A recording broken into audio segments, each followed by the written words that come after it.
Mahabub Nagar Congress MP అభ్యర్థి వంశీచంద్రెడ్డి ప్రచారంలో speed పెంచారు. తిరుమలాపూర్, పుట్టకుండ తండ, బండగుండ, ఉమ్మడిపాడు గ్రామాల్లో ప్రచారం నిర్వహించారు. కాంగ్రెస్ అభివృద్ధి గురించి ఆలోచిస్తుంటే బీఆర్ఎస్ సీఎం రేవంత్ రెడ్డిని టార్గెట్ చేస్తూ విమర్శలు చేస్తోందని అన్నారు వంశీచంద్రెడ్డి.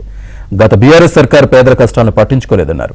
లోక్సభ ఎన్నికల్లో కాంగ్రెస్ గెలిస్తేనే పాలమూరు రంగారెడ్డి ప్రాజెక్టు త్వరగా పూర్తవుతుందని అన్నారు వంశీచంద్రెడ్డి.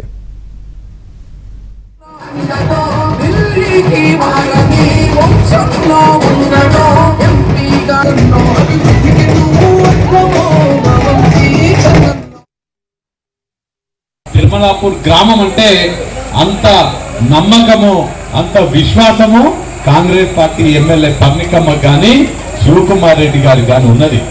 ఎమ్మెల్యే పర్ణికమ్మ సహకారంతో మేము ఈ తిరుమలాపూర్ గ్రామాన్ని అభివృద్ధి పదంలోకి నడిపించుకుంటాము. మాకిక్కడ పశువులు ఎక్కువ ఉంటాయి. పశువులకి వైద్యశాల లేదు, మీకు ఇక్కడ పిహెచ్సి లేదు, ఇక్కడ అనేక సమస్యలు ఉన్నాయి.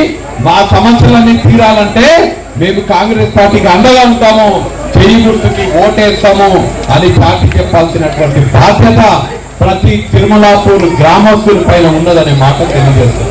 ఆ 1,50,00,000 రూపాయలు ఏవైతే టీడీల పైసలు మీ దగ్గర కేసీఆర్ గుంజుకున్నాడో ఆ పైసలు మీ అకౌంట్ లో ఏపించేదాకా మళ్ళా మీ తిరుమలాపూర్ ముఖం చూడము, తిరుమలాపూర్ ఊళ్ళో కాలు పెట్టము.